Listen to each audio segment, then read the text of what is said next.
Greetings, everyone. This is National Master Mike Saylor, and I'm going to be going over the Game 4 World Championship match between Liren and Jan Nepomniachtchi. Liren was down one game going into the match. So the game starts out with the English. C4, knight to f6, knight to c3, e5, knight to f3, knight to c6. Quickly goes into the four knights of the English. Now, Liren plays e3. He could also have played g3 in order to fianchetto the bishop. Black plays bishop to b4, threatening to, at some point, play bishop takes c3 in order to gain control over some central squares. White plays queen to c2, giving him the option that if black does play bishop take knight, he can retake with the queen and therefore not doubling his pawns. Black does actually play bishop takes c3, and in this position, white does have a choice of playing either queen take bishop or with the pawn. In this case, white plays actually a very aggressive move. He plays b takes c3, and the purpose of this move is it does give white nice control of the center. He's going to have an extra center pawn. It also does in the early middle game. It's going to give white the option of perhaps taking over the b file to create some counterplay. Black plays d6 in order to develop the rest of his pieces. Now white plays e4. Just even though bishop to f5 wasn't necessarily threatened, it does start gaining control over a lot of really nice squares in black's position, getting the space advantage. Black castles. White plays bishop to e2, and now black is looking for his own counterplay. At some point, perhaps considering playing f5 in this position. Also, at some point, maybe playing knight to f4. Now, white does take over the center, and as we see, this is, even though there is doubled pawns, white controls a lot of squares in black's position. Now, this was a move that I wasn't necessarily expecting. Generally, you don't want to play a move like, say, knight to f4 until white has actually committed to developing the bishop, therefore perhaps saving a tempo. The problem is when we look at the previous position, the knight, when it was moved to knight to h5, was put in a spot where there's potential tactical shots with the bishop taking it. So, oftentimes, what you'll see with really good players is they always have their pieces protected as they're advancing up the board. I know Magnus Carlsen is really good at this. So, after knight to f4, white plays bishop takes f4, and after e takes f4, as we see, white has only increased his advantage in the center, as with black it is captured away from the center, and now is going to have even less control over the center than he would have before. White castles. Black plays queen to f6, overprotecting the f pawn, perhaps looking for some counterplay with the queen somewhere on the king side. White just simply improves his position. The only two pieces left is his rooks, and so it's just natural to put those in nice squares. Black does the same. Rook to e8. Now bishop to d3. This does create some potential tactical problems for black, because at some point, if white can push the pawn forward, the battery between the queen and the bishop is threatening the h7 pawn. So black plays bishop to g4 in this position, just looking for a good square to develop the bishop.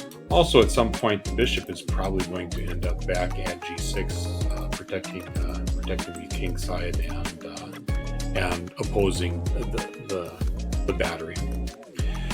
White does not want to trade pieces. Generally, if you have the space advantage, you want to keep as many pieces on the board as possible. Therefore, white is not in a big hurry to trade any minor pieces. Now, in this position, we've all heard black plays knight to a5. We've all heard if the knight's on the rim or grim. That's because there's fewer squares for the knight to actually hit. However, in this position, often in these doubled c pawn positions, that you'll often see in the Nimzo Indian is black will try to attack the front c pawn. And the reason why that can be such a vulnerable pawn is it's impossible to protect it with a rook. So in this case, in this particular position, I don't think white is not going to have any trouble defending that at all. But that's the typical plan for black, anyways. Now white plays a very interesting pawn sacrifice. As we can see, white already has real good control over the center. But in the next few moves, with this pawn sacrifice, it's going to even become a greater advantage. So he plays c5. Black plays d takes c5, and now white starts advancing in the center again. He plays e5. Black moves his queen over to h6, and now after d5, we see what the pawn sacrifice has given white.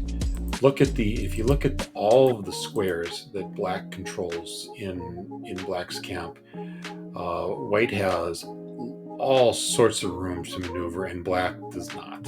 Black's is, although the computer doesn't necessarily think that black's doing that bad right here, it just looks like a very uncomfortable position to play. And so black now develops his rooks to try to put some pressure on the pawns, and white simply plays c4, just continuing to bolster the center. Black plays b6. At some point, this knight is just doesn't have a future on a5. It's got to come back to b7 and eventually to d6 in order to help fight in the center. Now h3. This is a move that didn't necessarily have to be played, but it's forcing white to make a decision with the g4 bishop. Black plays bishop to h5. The plan for this is eventually to, like I talked about before, eventually move the bishop back in order to either trade it off or help continue to fight for some central squares. Another option would have been for black to potentially bring the bishop all the way back in order to maybe develop either on b7 or h6. I think h5 was the better move. And now white just continues to improve his position.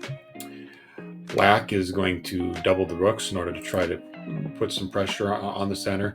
The one weak spot in white's game right now is the e5 pawn, but at the same time, he's not going to have any trouble defending it.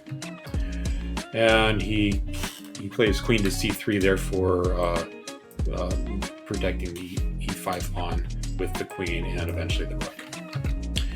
Black does double rooks, looking to perhaps at some point create some type of counterplay on the e file, and white simply drops back to f3. Black has to get that knight into the game, plays knight to b7. Now, at some point, the move f6 it has to be played in order to give the knight something to do. Now, white's going to double rooks on the e file as well. Now, there comes f6. Now, it's a move that simply has to be played. However, after white's next move, e6, it does give black some squares now in order to bring his knight into the game. However, when you look at the center, white just has a real comfortable game. These black rooks really have no immediate future, and white can just maneuver his pieces at his leisure. Knight to d6, good move. Now white doubles on rooks on the e file. There's lots of things that white could have done. White would have the option of also perhaps trying to make some headway on the queen side, but this looks very straightforward. Knight to f5. Black is looking for a place to put the knight, perhaps knight to h4, and, therefore putting some pressure on the f3 pawn. Also, as we saw in the game, at some point maybe playing knight to d4 would be the better option. White plays bishop take h5. This way, the knight, if the knight does reach either the h4 or d4 square, it doesn't have to worry about being taken. And queen takes h5. Now, white is going to start attacking the f4 square. Black drops back, protecting it with the queen, and white plays queen to f3. At this point, black has no choice but to. There's a couple. At this point, black really needed to play g5, and try to create some type of counterplay on the king side. Generally, for a king side attack to work, you need three pieces coordinating. Not always, but in this case, I think what black's plan should have been is to play g5, eventually play the king to h8, and eventually play either one or both rooks on the g file to try to create some type of counterplay.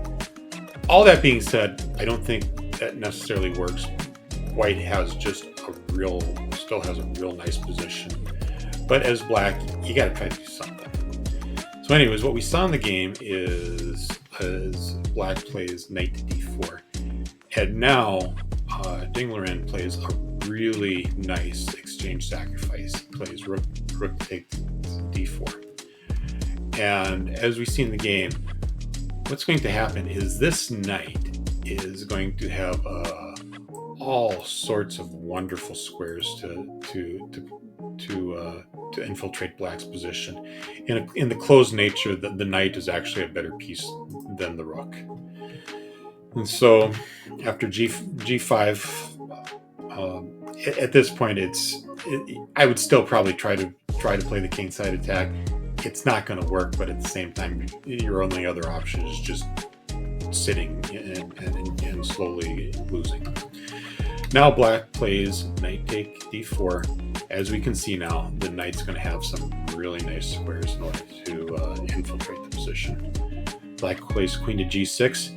Knight to the knight really wants to get on f5. It's a little better square than on c6 because of all the weak squares around black's king now. Therefore, white plays a move that isn't necessarily easy to see. He plays g4. Therefore, protecting the knight when he does eventually play knight to f5. Black takes en passant. F take g3, and now, as we see, the knight is going to end up on f5 because the exchange of the pair of pawns now gives the knight another piece protecting it. h5. At this point, black has to create just some type of counterplay, and black plays knight to f5. Just an overwhelming position. Rook to h7. It's really hard to recommend any moves at this point. At some point, black's going to want to try to create some type of counterplay, and the only counterplay really available is to try to do something on the king side. White just continues to improve his position. Black moves his king out of the way. And now, as we see, white plays e7. This pawn can never be taken, and it's going to just eventually win the game. Queen to f7, and now d6. Black is really just powerless, as we see with the evaluation bar. It's just there just really is no hope. Black has no choice but to give back the exchange, and at this point, white is although material's even.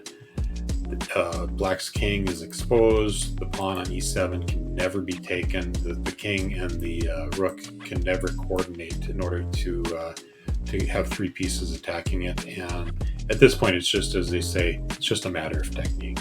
And Liren does just a wonderful job, just continuing to improve his position.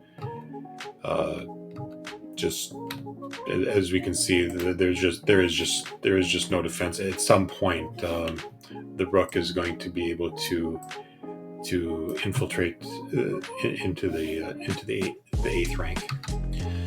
Rook to h6, rook to d1. As we see, there are really no other choices. f5, just trying to create some type of counterplay. But as we see, Liren just does a wonderful job just mopping up the position, and Black resigns. Thank you for joining. Please hit the like and subscribe button if you enjoyed this video.